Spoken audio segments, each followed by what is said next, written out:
as a subcommittee this morning. And Dr. Weber, you are first up. You have four bills. Yes. I hit the jackpot. Right. Too bad it wasn't the jackpot I really wanted. Right. That would have been nice. You have item 3, AB 340, item 5, AB 740, item 7, AB 854, and item 8, AB 1000. Exactly. Okay. Would you like to begin with We'll begin with 340. Campus Climate Report? Yes, why not? Okay. Madam Chair and Senators, I'm here today to present to you AB 340. This is a bill dealing with campus climate. Some of you may be aware that over a year ago, after an incident at San Jose University, the Speaker of the Assembly, John Pettis, created a select committee on campus climate. And as a result of the incidents that occurred with racial bullying in and on and off campus. A select committee set 4 of the 2 hearings during 2014, at which time we examined up and down the state the various issues of the safety protocol, as well as exploring solutions to the various issues raised on campuses to try to create a healthier campus climate. In October 2014, we issued a final report that provided a number of recommendations for improving and maintaining a healthy campus. AB 340 turns out is to be one of the recommendations that came out of that report, and we're asking to be placed into statute. AB 340 requires the Board of Governors of the California State Community Colleges and the trustees at California State University, and encourages the Regents of the University of California to generate a report once every biennial of the legislative session on new campus development as it impacts gender identity, race, ethnicity, national origin, religion, sexual orientation, and disability. The report would also include administrative efforts for campus climate, student demographic data, and campus crime statistics. By requiring a report on recent developments on campus climate, the 3 segments of higher education would keep key policymakers informed about new and ongoing endeavors and developments in regards to campus climate. Finally, AB 340 would also define campus climate as a measure of an individual's experience within a learning environment, specifically focusing on the current attitudes, practices, policies, and behaviors of campus life that impact the success and retention of all members of a campus community. The entire report and policies would be posted on each segment's website. Here to testify with us today is, I'm not sure who's here now, but we will hear from who's here. The names have changed, but the message is the same. Who's here today to testify in support. Thank you. Hang on for a minute. We're going to establish a quorum. Please call the roll.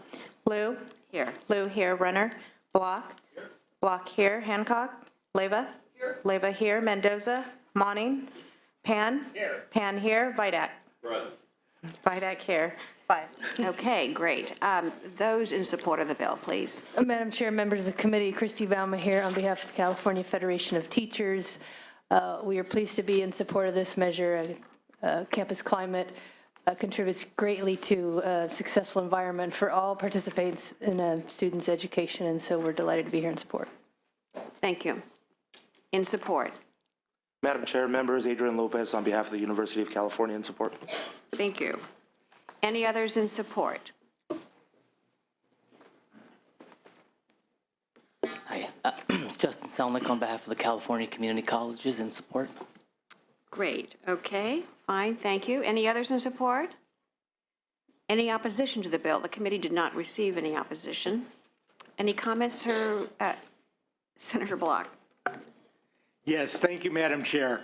As chair of the Jewish Committee, I really want to thank my colleague for this very important bill. There are increasing reports of anti-Semitism along with other forms of racism, sexism, homophobia on campus. And this is really critical that we have the segments be interested, not just interested, but making progress on the situation on campus climate. So thank you, Dr. Weber, for bringing this forward, and I'd like to move the bill. Thank you. Any other comments or questions from members? Dr. Weber, would you like to close? Yes, I want to thank Senator Block and so many others who helped during this whole process of the past year that we did the report.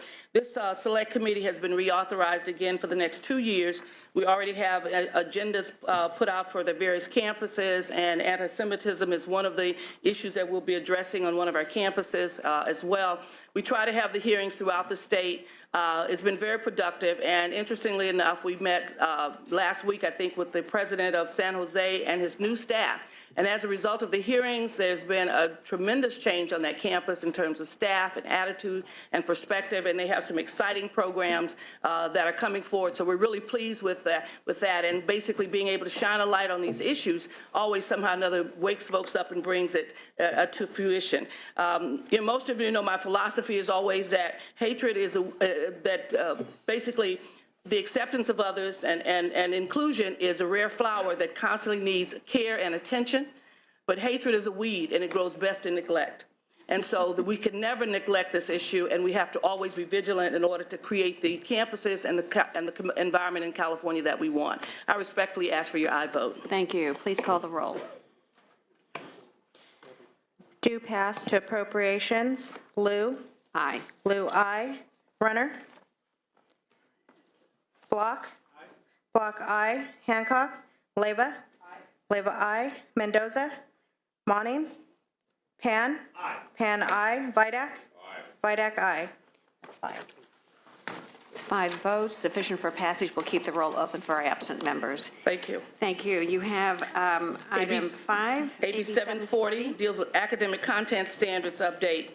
I want to start by saying that I accept the committee's technical amendments and recommendations for this bill.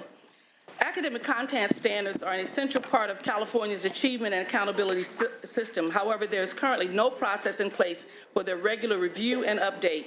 Each time standards need to be updated, new legislation must be enacted.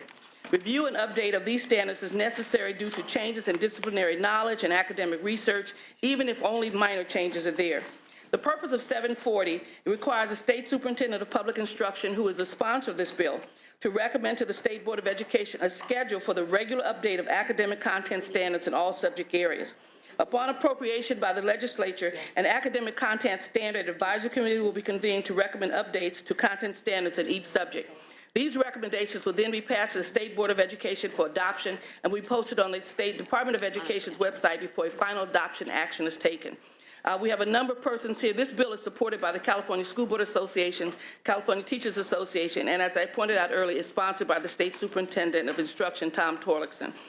We have a number of persons who are here to testify who will identify themselves in support of this particular bill.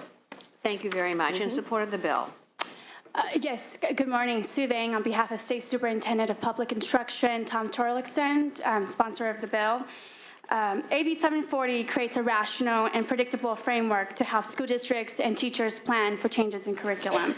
It requires the State Board of Education to adopt a schedule and provides specific criteria to update standards, including the amount of time since the standards were last updated or adopted, and also takes into consideration the potential impact on school districts and just curriculum and assessments. So these criteria help ensure timeliness and predictability for school districts. And for these reasons, we ask for your aye vote.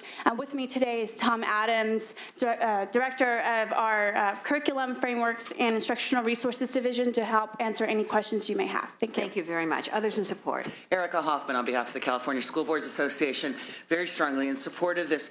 Over the years, we've had this convoluted system.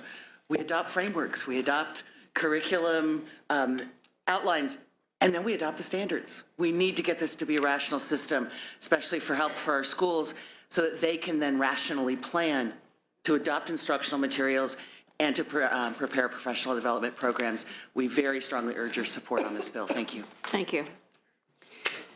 Madam Chair, members, good morning. It's Isabel Garcia on behalf of the California Teachers Association in strong support of the bill. Again, for the reasons iterated, we need a coherent process for curriculum adoption, beginning with the standards and then proceeding to the frameworks. We urge your aye vote. Thank you. Others in support? Shireen Walter, California State PTA, and we're in support of this bill. Great. Thank you. Any others in support of the bill?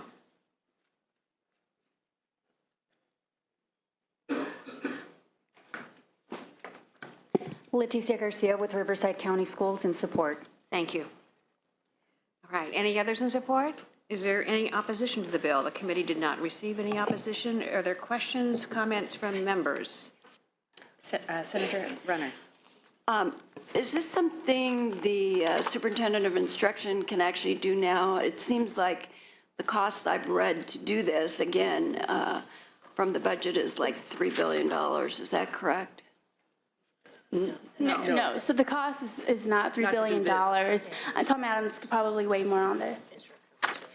Just to let you know, in terms of the cost of this process, it would be, it's dependent upon maybe some specific staffing costs, maybe some writing costs, and actually the travel for those on the commission. I'm not sure how the figure of $3 billion came where it comes from, but for us it would be really somewhere in the hundreds of thousands, depending upon the extent of the revision of the standards. Okay, thank you. Standards would have to be revised anyway. This basically puts together a process in which it happens. And one may be looking at what happens when you revise standards, get new curriculum, get new books, kind of like with Common Core.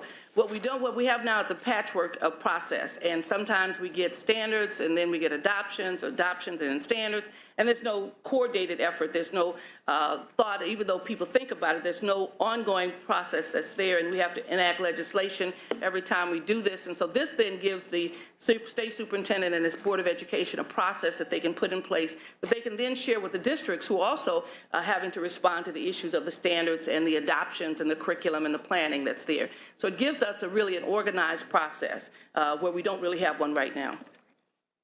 Is there a time frame for doing so? This would be ongoing.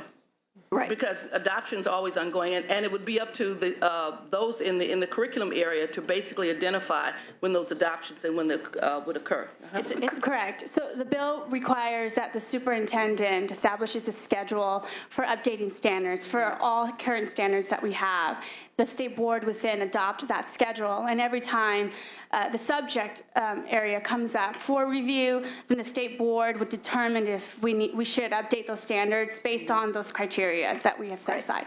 As the curriculum comes due? Yes. For renewal? Okay. Yes. Great, thank you. And for clarification, I think it's about an 8-year cycle. Something like that. That is Each correct. subject matter. Yeah. Okay, any other comments or questions? Is there a motion on the bill? The bill has been moved. Please call the roll. Do pass as amended to appropriations. Lou? Aye. Lou, aye. Renner? Block? Block, aye. Hancock? Leyva? Aye. Leyva, aye. Mendoza? Monning? Pan? Aye. Pan, aye. Vidak? Aye. Vidak, aye. That's 5. 5 votes, sufficient for passage. We'll keep the roll open for our absent members. Item 7, AB 854. Yes, Madam Speaker, AB 854 is a Foster Youth Services Local Control Funding Formula Definition Realignment Bill. I want to start by first accepting the amendments that are reflected in the analysis and thank the committee staff for their work.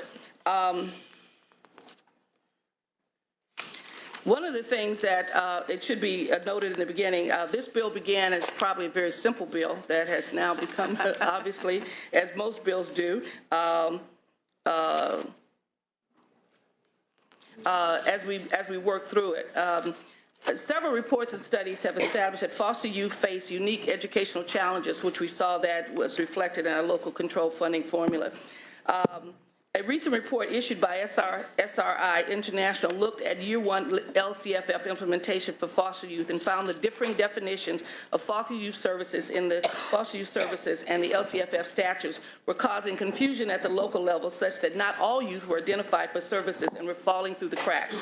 The researchers also found that district needed expert support to help best meet the needs of foster youth. Children and youth in foster care experience many transitions as they move from home to home that often result in multiple school transitions. The county collaboration across agencies and with school districts is key to ensuring that academic success of our foster youth. LCFF gave school districts a new charge to plan and provide for students in foster care. This bill would provide the supports they need to meet the charge as we improve the educational outcomes of children. Recognizing this need, the legislature approved the governor signed a budget that augmented foster youth services with a budget of language that required 2015 legislation to be passed for a total of $25.4 million to align foster youth service programs with LCFF and to ensure that foster children living with relatives would receive the necessary support and services that will fulfill the promise made to them by LCFF.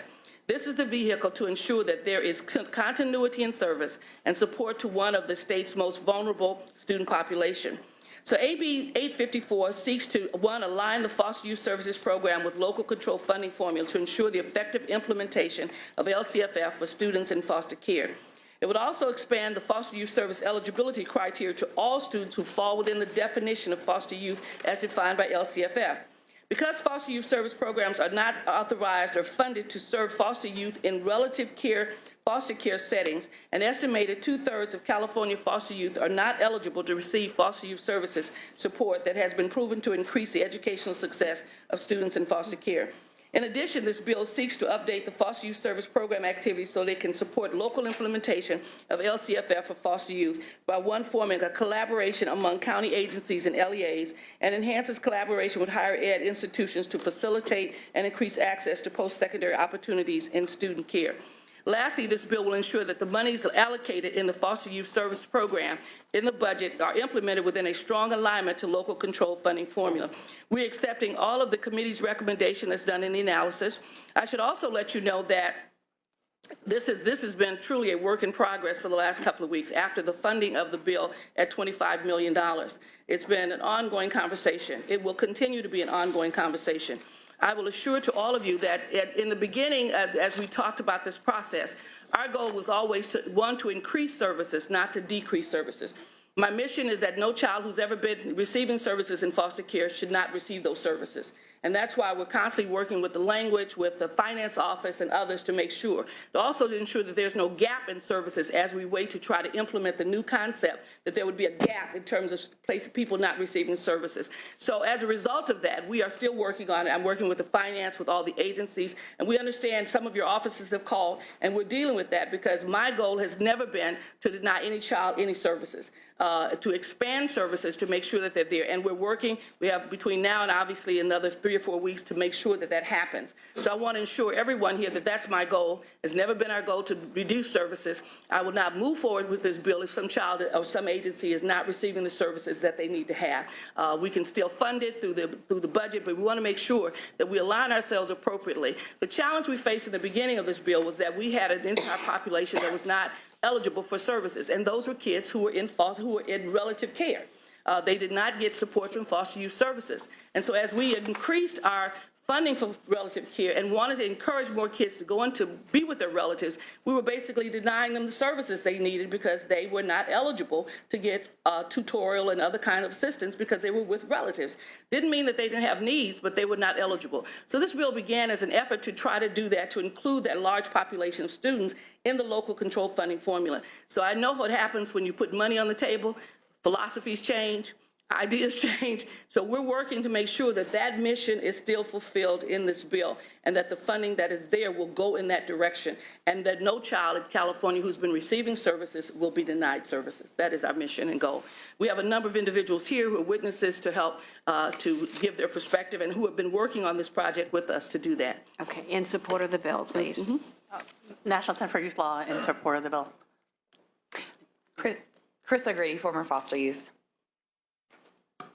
Liz Guillen with Public Advocates in support of the bill, and appreciate very much all the hard work that's been done and will continue to go forward with. Thank you. Thank you.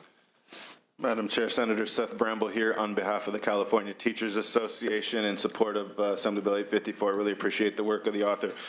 As the Assembly member mentioned, students in foster care are one of the most vulnerable student groups in California schools. CTA believes that every student attending a public school in California is not only entitled to equal access to all educational opportunities, but that communities and schools must assume the responsibility for providing coordinated services with appropriate funding to meet the needs of high-risk students. We urge your I vote strong support. Thank you. Others in support of the bill? Good morning, Madam Chair and members. Pamela Gibbs, representing the Los Angeles County Office of Education. We have approximately 36,000 foster youth throughout the county, and it is a priority of our office to continue to provide services and coordinate with our local districts. Thank you, Assembly Member Weber, I was going to say Senator Weber, for your leadership on this issue. We look forward to working with you going forward.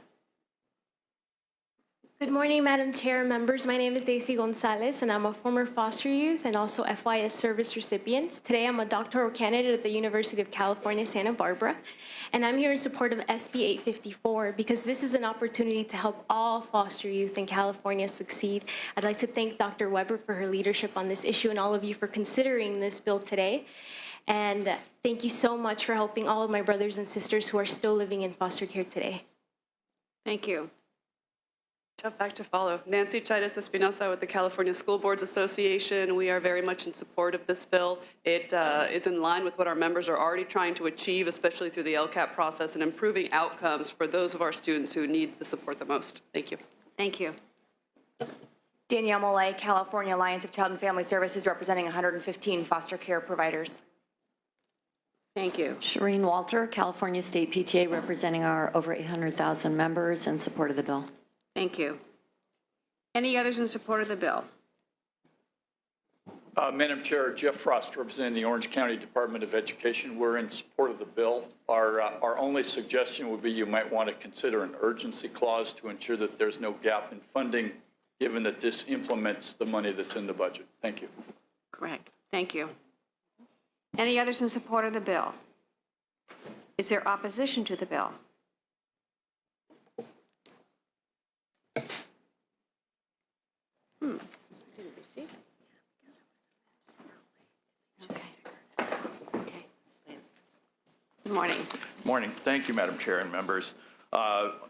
Jerry Shelton on behalf of the Sacramento County Office of Education, Sacramento School District's Joint Legislative Advocacy Collaborative, and Mount Diablo Unified School District. We'd like to thank Dr. Weber for her continued support of foster youth, and I'm certainly not here in opposition of foster youth services or funding or program. Clearly, my clients would rather see the bill amended to reinstate funding targeted to support the excellent services that have been provided historically by the 6 core foster youth districts. These are districts that have served hundreds of students at any point in time. They've structured a scheme of outside funding through grants and through foundation support that they use the state funding to leverage, and we simply don't want to see those services and that funding that they've established go away. We understand that this legislation is necessary to free up the appropriation in the Budget Act. We do not feel that this is that legislation in its current form. Our primary concern is over lack of stakeholder input and collaboration in structuring the amendments that have been put in place most recently, and with a lack of clarity and certainty as to how, when, and to whom that funding would be allocated to. What we're asking is the author, respectfully asking that the author, should the bill move forward, bring together a broad group of stakeholders to have that discussion, to structure some ideas about how that funding allocation would work. We also ask that the bill be amended such that the SPI also in the decisions over allocations confer with a broad-based stakeholder group. And we also note that there are technical problems with the bill. One example of this is in the maintenance of effort requirement. That maintenance of effort requirement establishes potentially an incentive for existing programs, should they receive an award smaller than their current level of funding, to actually decline the grant award and scale back the program in order to maintain the flexibility and not be held to the maintenance of effort. So we see technical problems, we see collaborative problems, and we'd love to work with the author going forward. And I should also state that I feel that this is more of a tweener position. We certainly respect the author in this committee and want to work to make foster youth services better in the future. Thank you. Thank you. Others oppose or tweeners? Madam Chair, members, Bob Blattner on behalf of Elk Grove Unified and the 800 or so foster youth students that we've been serving for decades. I think Mr. Shelton said very, very eloquently, thanks to Mrs. Weber, thanks to everyone involved, including staff, for putting this through the policy committees. It could have been a trailer bill, and it isn't, and we're very, very grateful for that. We would like, however, to be at the table and to talk about just how we think exceptional the 6 core districts have been, and we would like to maintain that kind of service for these most educationally fragile students. Thank you very much. Thank you.